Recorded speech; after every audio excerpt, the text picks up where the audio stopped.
আসসালামাইকুম, আমি অনামিকা স্বপ্নকুটিরে নতুন আরেকটি ব্লগ ভিডিও নিয়ে চলে আসলাম। আজকে আমি একটি মজার আইটেম বানাবো।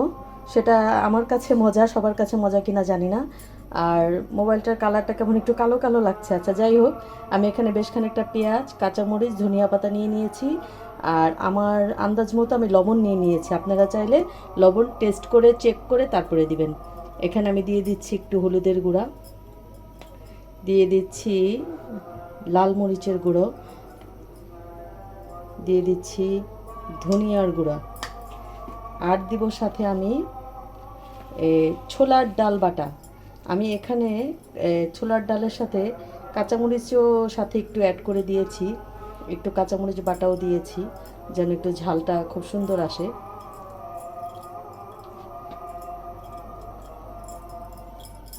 আমি এখানে এটা মাখিয়ে নিচ্ছি পেঁয়াজের সাথে।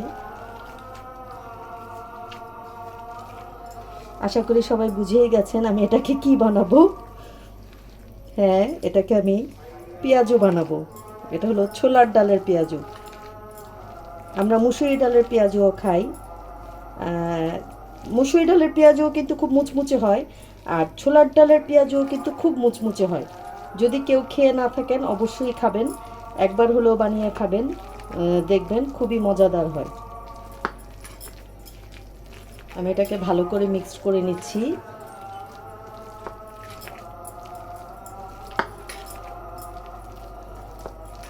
ক্যামেরার কালারটার জন্য কালারটা বোঝা যাচ্ছে না, কিন্তু হলুদটা একদম ঠিকঠাক কালার হয়েছে আমার কাছে মনে হচ্ছে। এটা দিয়ে সুন্দর ভাজা হবে।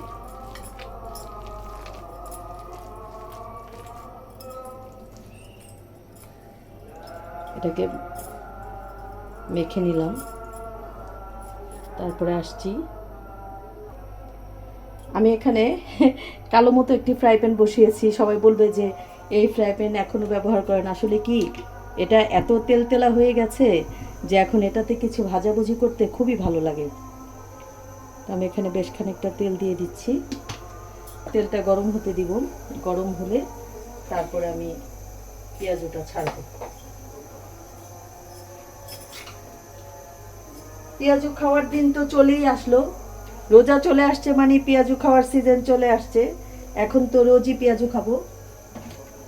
যদিও আমি বাসায় ভাজাভুজি ইফতার করি না। বাসায় কি আমার ভাজাভুজি ইফতার সবার পছন্দ না। আমরা বেশিরভাগ দেখা যায় এক এক দিন এক একটা আইটেম করে খাই। ভাজাভুজি করি মাঝে মধ্যে, সব সময় না।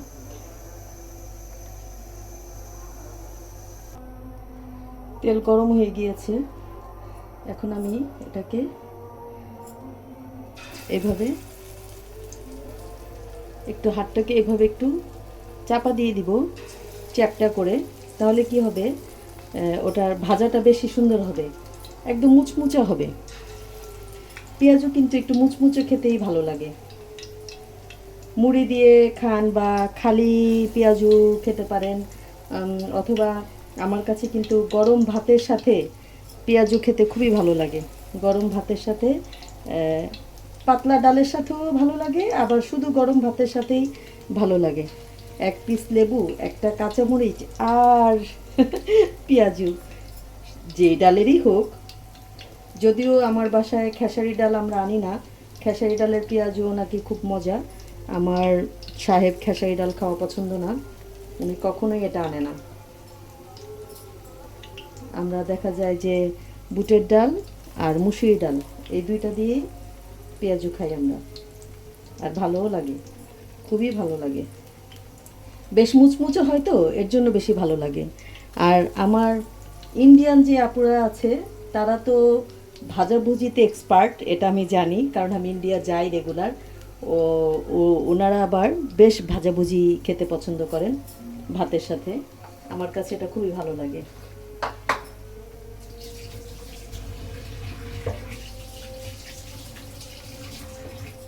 একটু সময় নিয়ে ভাজতেছি, কারণ একটু সময় নিয়ে ভাজলে কি হবে, ভাজাটা সুন্দর হবে। এখন আমি এটাকে উল্টে দিচ্ছি। এক সাইড ঠিকঠাক হয়ে গেছে, আর এটা কিন্তু বেশ মুচমুচু হয়েছে। এটা আমি বুঝতেছি, আপনারা বুঝতেছেন না, কারণ আমি নাড়ছি তো, উল্টাচ্ছি যে দেখছি যে এটা ভালোই মুচমুচে হয়েছে।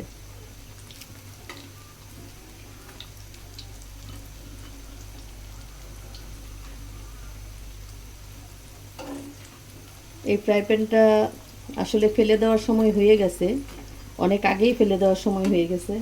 আমরা বাঙালি তো, তাই সহজে একটা জিনিস ফেলতে চাই না, যতক্ষণ কাজে লাগানো যায়। আচ্ছা, আরেকটা কথা বলা হয়নি, আমি কিন্তু এটাতে কোনো ফুড কালার দেইনি। আপনারা চাইলে ফুড কালার দিতে পারেন, তাহলে কালারটা আরেকটু সুন্দর হবে। আমার এই কালারটাই ভাল লাগে। আর যারা আমার চ্যানেলটিকে সাবস্ক্রাইব করেননি অবশ্যই সাবস্ক্রাইব করে দিবেন, আর যারা করেছেন তারা তো আমার ভালোবাসার মানুষ, আমার সাথেই আছেন। আর অবশ্যই লাইক কমেন্ট শেয়ার করে দিবেন। আমি দোয়া করি আপনারা সবাই যার যার পরিবার নিয়ে নিরাপদে থাকেন, সুস্থ থাকেন। আমার জন্য দোয়া করবেন, আমি যেন আমার পরিবার নিয়ে নিরাপদে থাকি, সুস্থ থাকি। আর সবাই কমেন্টের সাথে সাথে অবশ্যই লাইক বাটনটা প্রেস করবেন। আর এখন একটা জিনিস হয়েছে, আমি দেখলাম সবাই শুধু কেন যেন সাথে থাকে, আবার দেখা যায় হঠাৎ করে নাই হয়ে যায়। কেন যে নাই হয়ে যায়, কেনই বা মানুষের এত এনার্জি যে আবার ওইটা খুঁজে খুঁজে বের করে ওখান থেকে আবার বের হইতে হয়, এটা আমি বুঝি না। যাই হোক, সবাই ভালো থাকেন, সুস্থ থাকেন।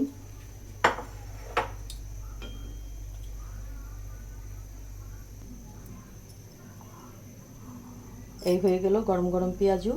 এখন মুড়ি দিয়ে খান, ভাত দিয়ে খান, যেভাবেই খান, খালি খালি খান, কোনো সমস্যা নেই, সবভাবেই খেতে পারবেন। তো সবাই ভালো থাকবেন। আসসালামু আলাইকুম।